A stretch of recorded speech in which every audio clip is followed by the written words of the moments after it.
한동훈 전 비대위원장이 윤석열 대통령의 초청을 거절하면서 앞으로 한동훈 전 비대위원장의 앞길이 적어도 윤석열 대통령 임기가 끝나기 전까지는 더 순탄치 않을 것으로 보여집니다.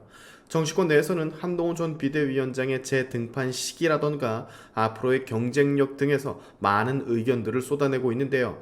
개인적으로는 20여 년 가까이 지냈고 많은 것을 교감했던 유대가 깊은 윤석열 한동훈이 고작 이 정도로 관계가 깨질 일인가 라는 아쉬움이 좀 들기도 합니다. 오늘은 한동훈 전 비대위원장의 앞으로의 미래에 대해서 조금 얘기해보는 시간을 가져볼 텐데 그 전에 짧게 광고 하나 갈게요.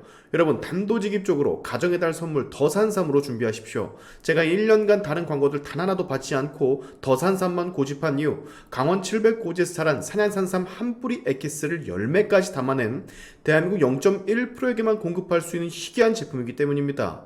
면역력 증진, 피로해소, 항산화, 기억력 개선 등에 도움이 되는 이미 국민 건강식품인 홍삼과 유전적인 구조, 주요 사포닌 성분들은 동일하나 더산삼은 자라난 환경과 규격화한 성분 및 함량이 홍삼과는 확연히 차별화가 되는 그런 제품입니다. 20ml 앰플당 무려 14mg이나 담겨져 있는 진세노사이드 그 자체인 더산삼류, 지금 2세트 총 60병을 사시면 더산삼수 20병을 추가로 더 드리는 이벤트 진행하고 있습니다. 네이버 다음 같은 포털 사이트 그 어느 곳에서도 공개되지 않는 오로지 샤인투브 채널을 통해서만 접속할 수 있는 비공개 링크 고정 댓글에 남겨드릴 테니까 들어가셔서 제품 설명 다 보시고 5월 가정의 달 선물, 부모님 지인 선물, 그리고 내가 먹을 건강기능식품으로 더산삼 꼭 챙겨가시기 바랍니다. 광고 끝. 자, 한동훈 전 비대위원장이 윤석열 대통령의 오찬을 거절한 이유를 두고 어떤 국민의힘 의원들은 그건 아니다, 오찬은 받아들였어야 된다 라고 평가를 하는 반면 또 어떤 정치인들은 이제 한동훈은 윤석열과 달리 가는 길, 윤석열과 멀어져야 살 수 있다라고 평가를 하기도 합니다.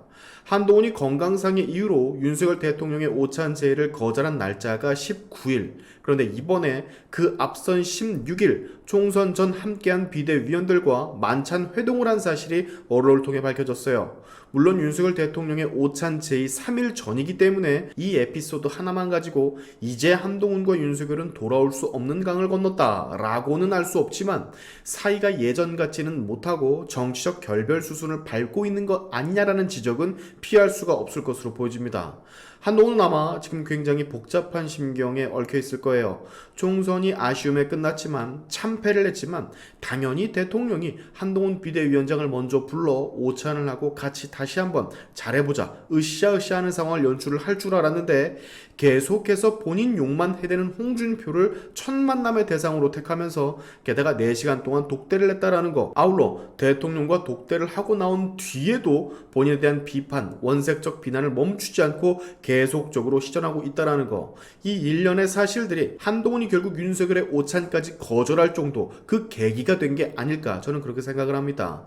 저는 이런 모든 상황이 전부 다 안타까워요. 툭 까놓고 그렇게 오랜 시간 동안 유대를 다져온 두 사람이면 정말 형제와도 같은 사이일 거고, 그렇다면 이렇게 언론에 쓸데없는 얘기들이 퍼지기 전에 둘이 통화 한 번이라도 했으면 됐을 텐데, 대통령이 됐다고 여당의 비대위원장이 됐다고 20여 년간 봐줘온 유대가 한순간에 사라지는 게 그런 거 아니잖아요.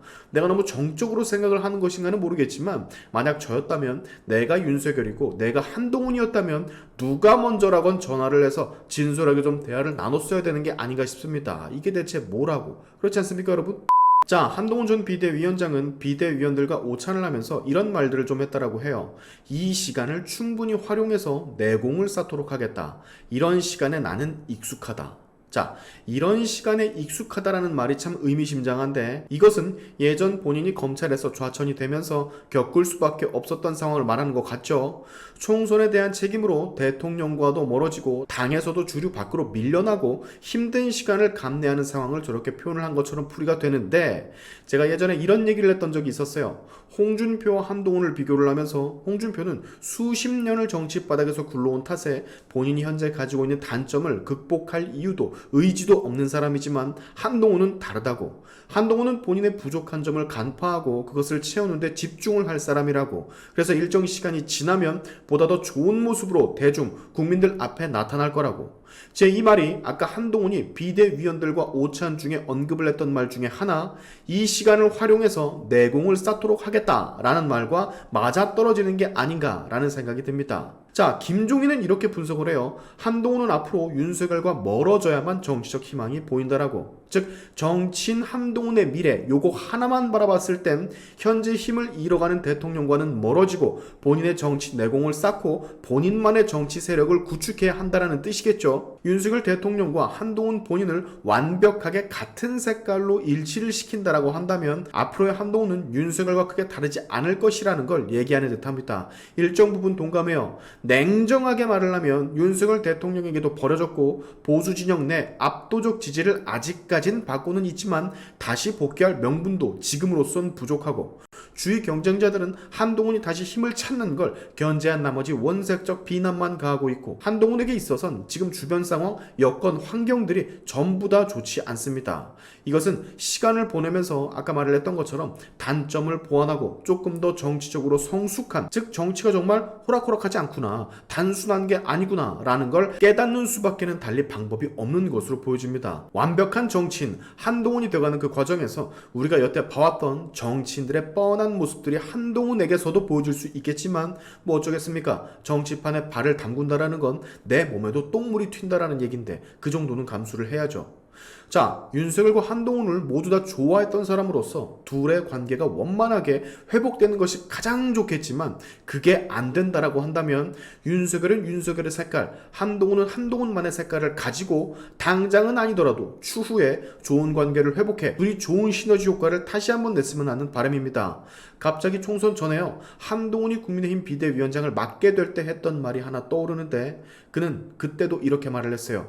총선에서 이기던 지던 내 인생은 이제 꼬일 거라고. 뭐라 말할 수 없을 정도로 그 말이 참 가슴 아프게 느껴집니다. 오늘의 시안투프 여기까지 하겠습니다. 여러분의 영상 공유는 세상 밝히는 힘이 되니까 꼭 공유 부탁드리면서, 지금까지 영상이 좋으셨다면 구독과 좋아요 그리고 알림 설정까지 꼭 한 번씩 눌러주시면 감사하겠습니다. 다음에 봅시다.